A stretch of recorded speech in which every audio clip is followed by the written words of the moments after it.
So Baldfather Betts asks, of the 3 scheduled SEC versus Big Ten games, which one do you think the road team has the best chance of winning?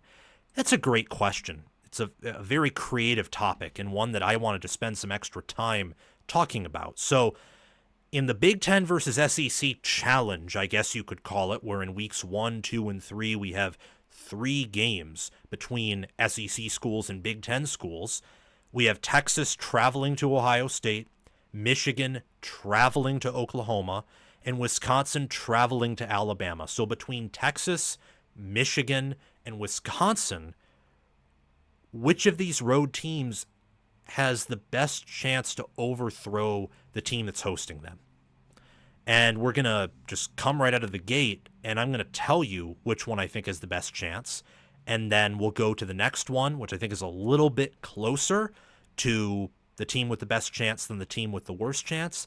And then we'll talk about the team with the worst chance of achieving a road upset, which in their case would be a massive road upset towards the end. So I think that the team with the best chance, this was very difficult for me. I almost feel like I'm a recruit making a commitment video, even though it's not nearly that important. But this was difficult.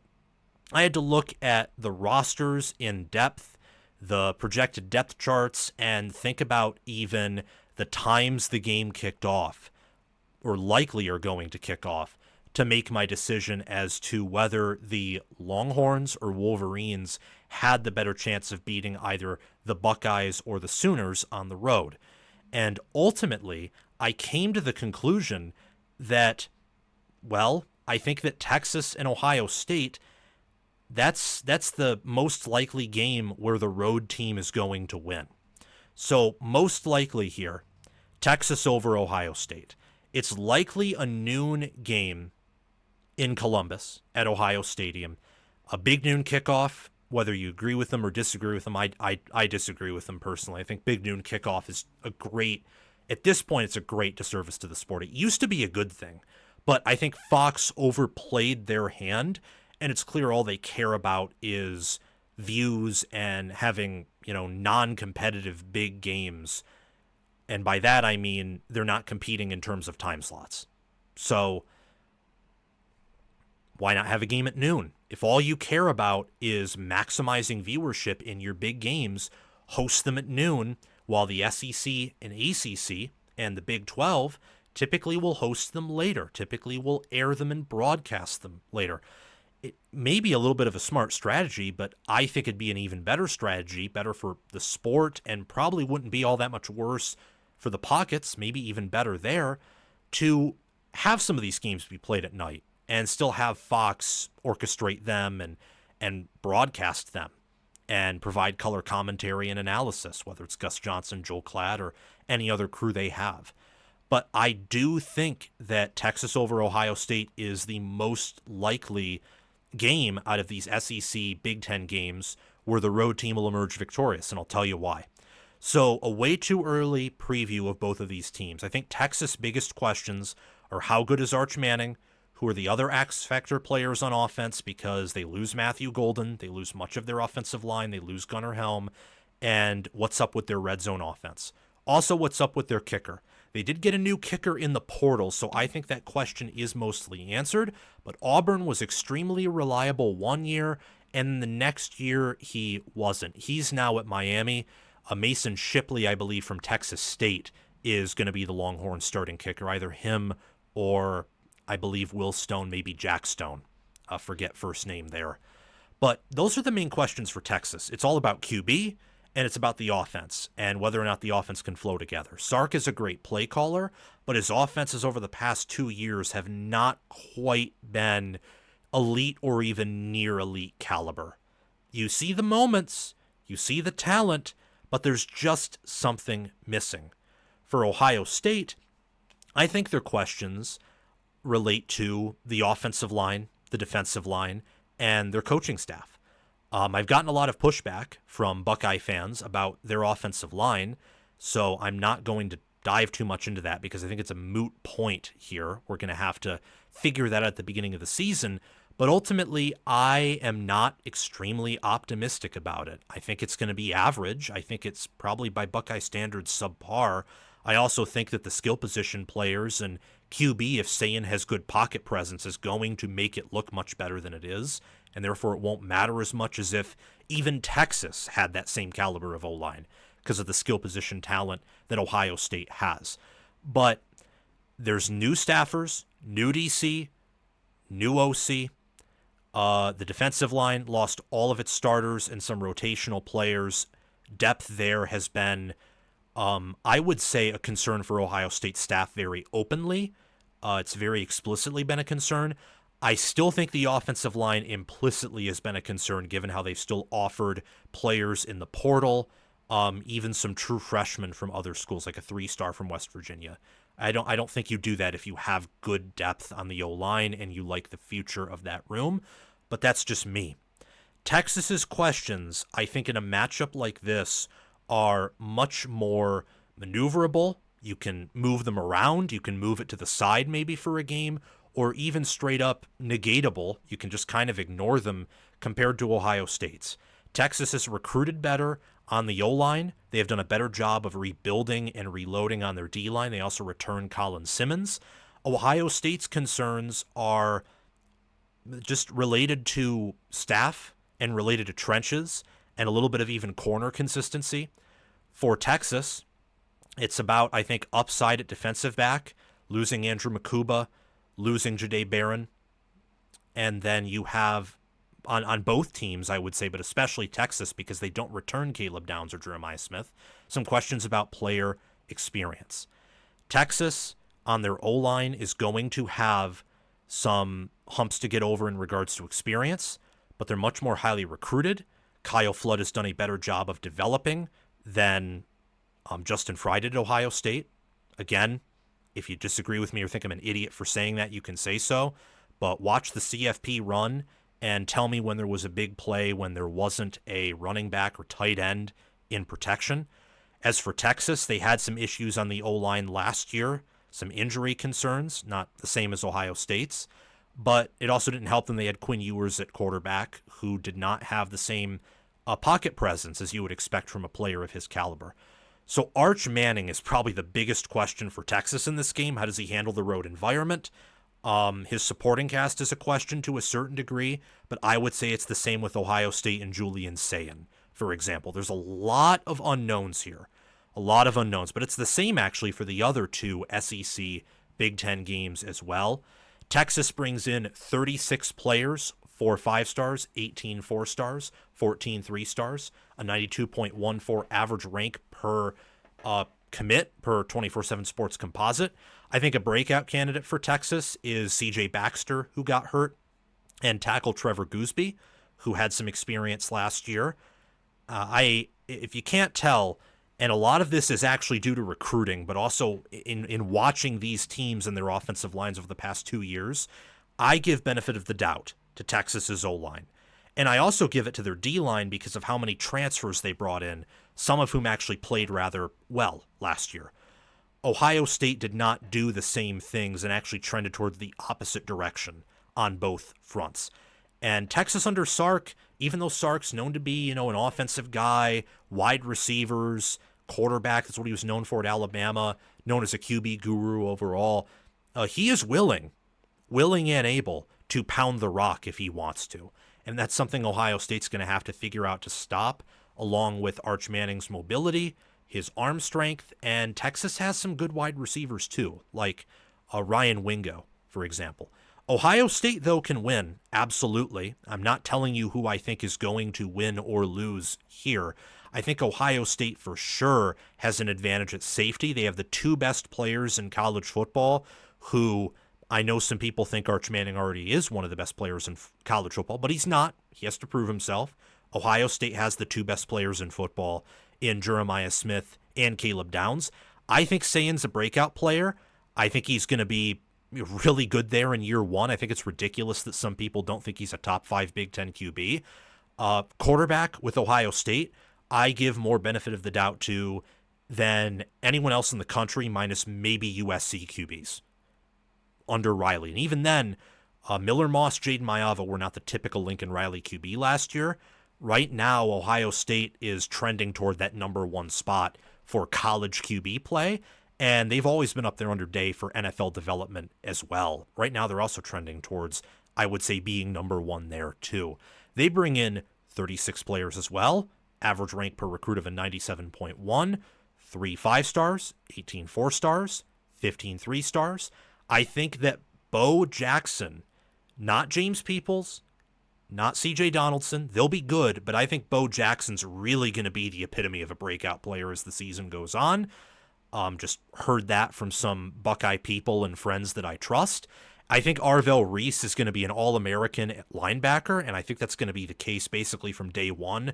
The other breakout candidates may take a while. I think Reese immediately is going to be good and pop off.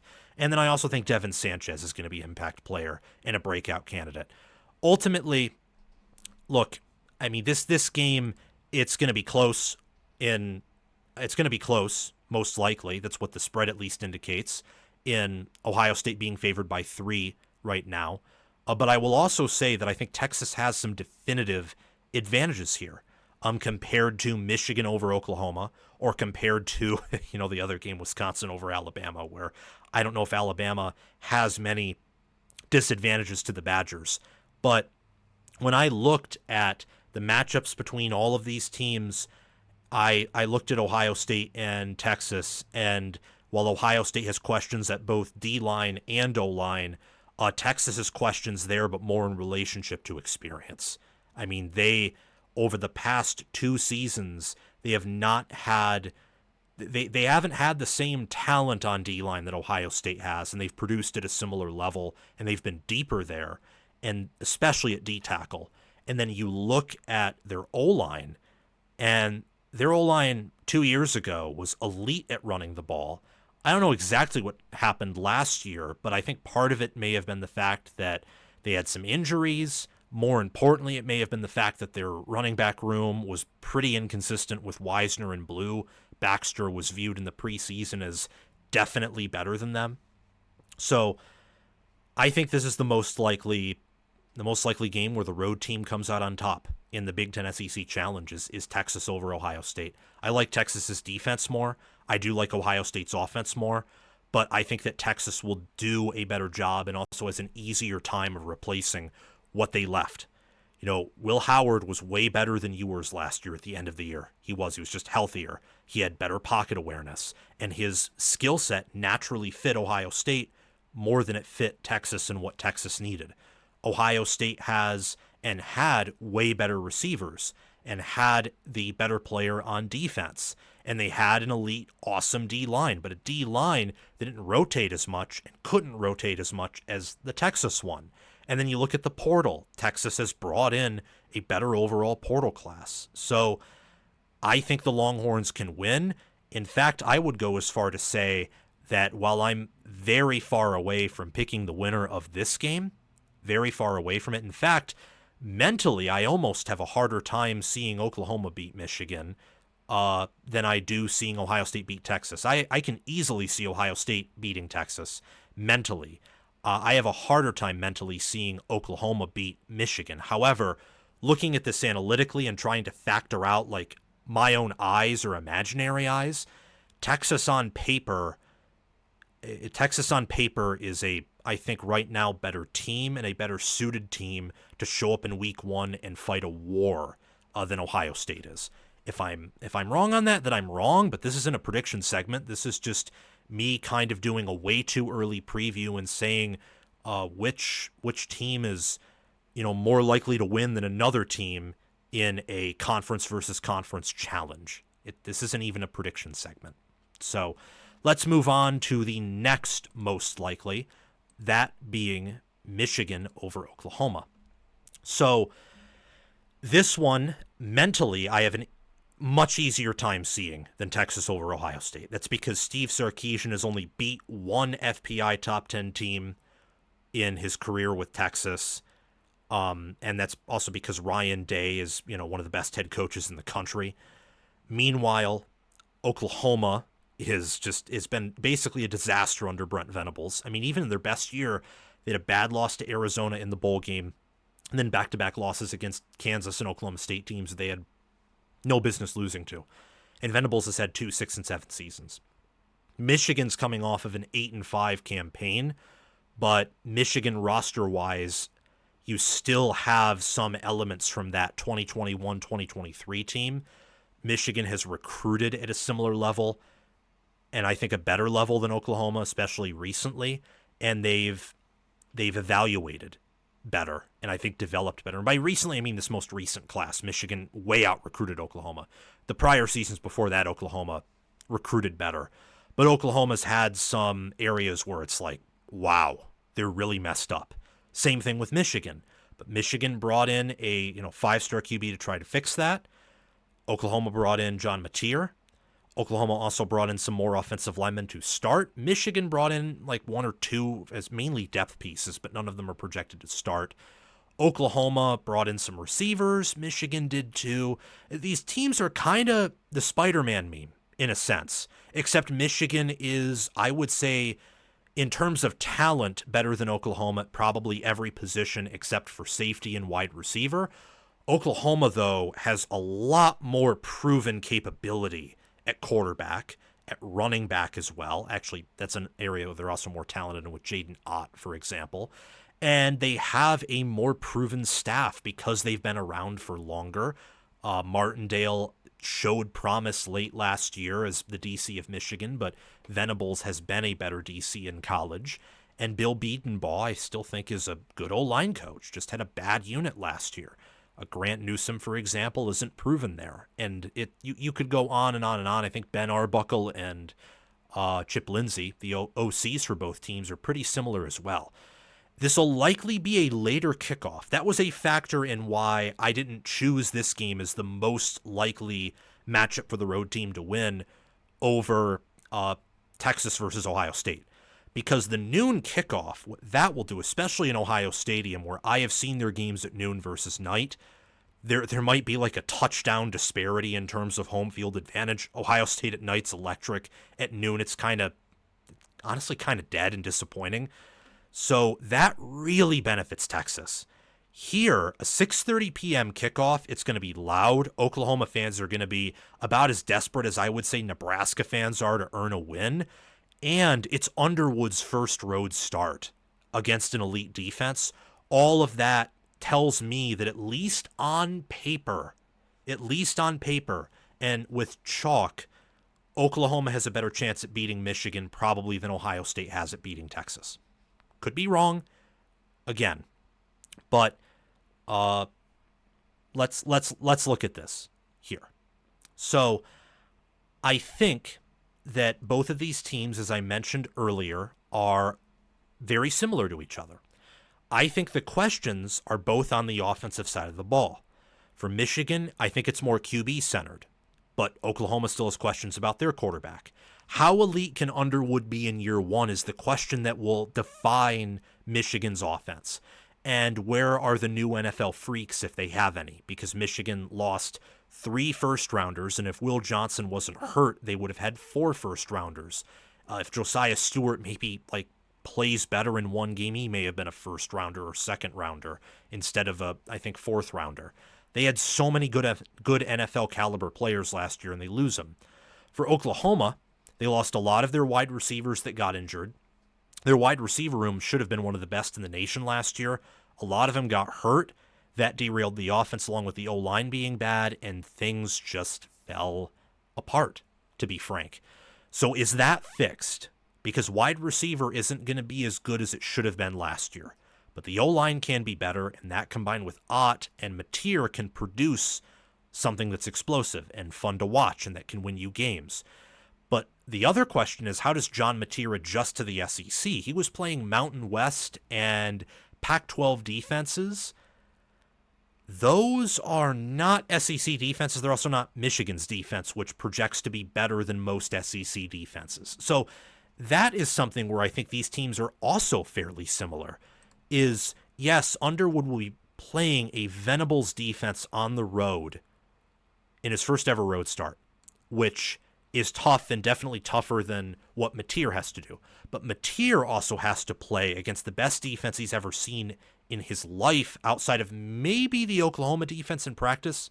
Could be better than Michigan's for sure, but playing in practice is different from playing in a game. And how do his receivers do against Michigan's defense? How does his O-line do against Michigan's defense? That's something that's going to be very fascinating to watch. The concerns for these teams, Oklahoma, it's the O-line, and I also say tight end, just overall depth on offense. Michigan, it's wide receiver and tackle. I think that they're a little deeper on the O-line and at running back than Oklahoma is, and at tight end as well. But it's also similar. And I think that both of these teams have struggled with team soundness. Their coaching has been a little bit off kilter, inconsistent. You've seen moments of just bad discipline, I think especially with Michigan. I think wide receiver for Michigan is especially bad, and I wonder how good their DBs are. Rod Moore just ran on the practice field for the first time in over a year. I don't know if he'll even play this year. If he will, how good will he be? For Oklahoma, if, Mateer is more of a good Mountain West quarterback than anything else, his ceiling could very well be limited. And that could be the same with the wide receivers, even though they're better than Michigan. And while I think Oklahoma, because their staff's been around longer and Venables hasn't had the same, at least recently, brain farts that Sharon Morris had, I think it's a little bit more hidden, but Oklahoma still has questions with coaching and team soundness for sure. The strengths are similar as well. Both, I think, have strong running back rooms. Michigan is, I would say, much better on the O-line than Oklahoma is, but Oklahoma is also better at safety. The defensive fronts are both good and deep. Both of these teams return in the 60s, or Oklahoma now might be in the low 70s of returning production, so they're more experienced than the average college football team. Some hidden strengths, I think quarterback for both could be sneaky good. I think Mateer and Underwood could be top 10 QBs this year. There's a chance that these teams play each other and they're both versions of 2023 Iowa. There's also a chance that both of these teams play each other and it's 2023 Oklahoma with a better defense against maybe 2021 or 2022 Michigan, and these are some of the best teams in the country. Chance, not a guarantee. Those are both extremes. The truth is likely somewhere in the middle. They both bring in incoming classes of 39 players. Michigan's average rank per player is a 90.11. Oklahoma's is an 88.98. You look at breakout candidates. I think that Deion Burks for Oklahoma is going to have the year that he should have had last season. Jaden Gibson, who will start alongside him, I think is also going to have a productive career at Oklahoma, productive season. David Stone at defensive tackle went in the portal briefly. Miami went hard after him. He returned to Oklahoma. He'll be a key player in the defensive tackle rotation, which is 4 deep or even deeper than that. And then Eli Bowen played some at freshman last year, but I think now is going to have a full season to start, and he has a full season under his belt as well. He'll be a great player for this Oklahoma defense. You look at Michigan. Bryce Underwood, I think, is going to be a breakout candidate, the obvious one. Andrew Sprague, who's projected to start, I believe, at left tackle, maybe right tackle, one of the tackle spots. I think that's a guy who has All-American potential. Not saying this year, don't think this year, but in the future he does, and I think he should be a good tackle for the Wolverines. Trey Pierce at D tackle and also defensive tackle Damon Payne, I think, make up a Michigan D tackle unit that's essentially 6 deep or maybe even a little bit deeper than that. Both of these teams have some of the best D lines in America. They have potential at linebacker. I think Oklahoma is a lot more proven there, but Michigan has some buzz about athleticism. Both have a lot of potential at DB. Both have D coordinators who are recognized as being in the top 10 for better or worse. I think Venables personally is still better, definitely way more proven than Wink Martindale is, but we'll see about that. And this is going to be a defensive battle. It's going to be a defensive war. Ultimately, I think that, look, Texas has a better chance at beating Ohio State than Michigan has at Oklahoma because these teams are pretty similar. Michigan profiles, I think, with their portal additions, with whether it's recent power ratings or their recent success or the fact that they're kind of bringing in more talented players. Oklahoma seems to be, plucking players wherever they can. I guess they're kind of all in on this year, for better or for worse. Michigan's taking their time trying to focus on setting things straight and developing. That would typically favor Michigan and be an indicator that Michigan might be a better version of Oklahoma, but it's a road night game for a young quarterback with a receiver core that I think is worse than Penn State's last year. Very obviously. That could be a game where Oklahoma's the only team who can run away from it, and Michigan just has to play almost perfectly with the limitations they have at wide receiver. I'm more optimistic, slightly, it was close, slightly more optimistic about Texas going into Ohio State and winning that game on paper than I am about Michigan over Oklahoma. Mentally, I can't get out of my head that Oklahoma's just been worse than Michigan basically every year since 2021. I have a hard time mentally getting that out of my head. But that doesn't make this year the same as those prior years. It's the same thing for Ohio State versus Texas. I mentally have a tough time getting last year's game out of my head where Day and his staff coached circles around Texas, or every prior year where Ohio State was better than Texas. But that doesn't mean it's going to be the case. Prior results do paint the picture sometimes and add important context, especially when the staffs are the same as the prior years we're talking about, but they don't determine the results will be the same. Like Alabama under Nick Saban basically have the number one class every year. You already see their recruiting taking a little bit of a step back, for example. Like, history repeats itself, it rhymes, but there are some differences in the details.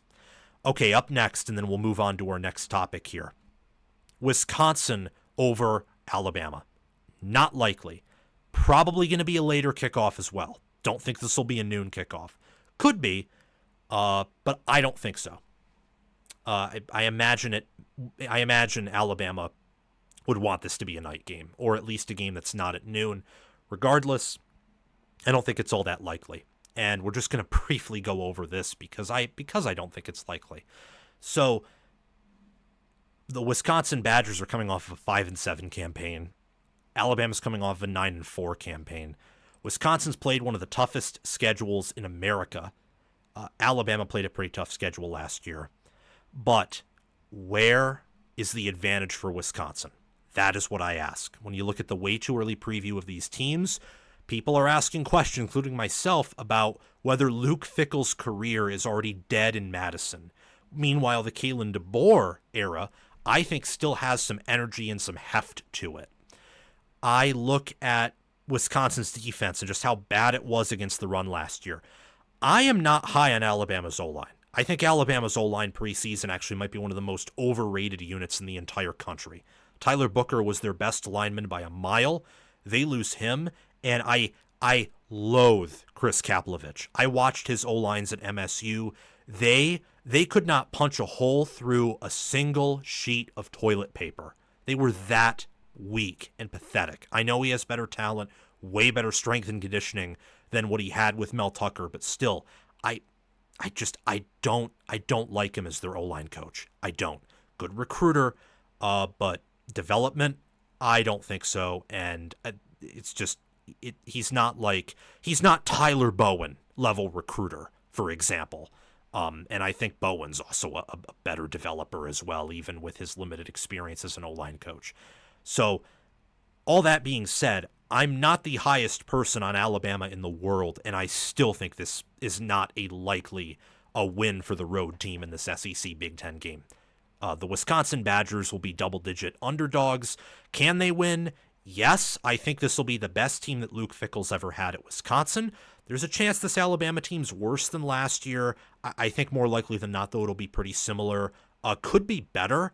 I think it won't have the same floor, for sure, but it may not have the same upside. I'm kind of wondering what Alabama's going to be this year. It'll be a very fun storyline to follow.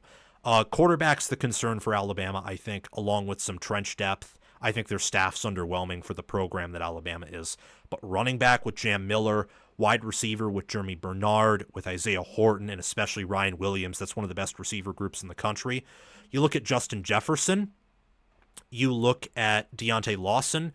That linebacker room is mean. I mean, they added Nakai Hill-Green from Colorado to be a rotational linebacker. It's a deep linebacker group. And then you look at DB.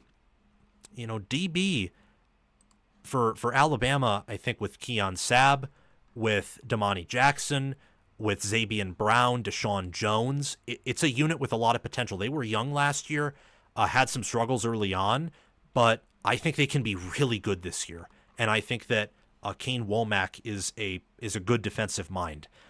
Combine that with the explosiveness on offense, the sheer talent advantage, the travel that Wisconsin will have to endure, the fact that Bryant-Denny Stadium is a tough place to win at. I mean, the last team to do so was Texas in 2023, and Alabama led at points in that game with a team that I don't think was even top 15 at that point. They, of course, were top 10 at the end of the year.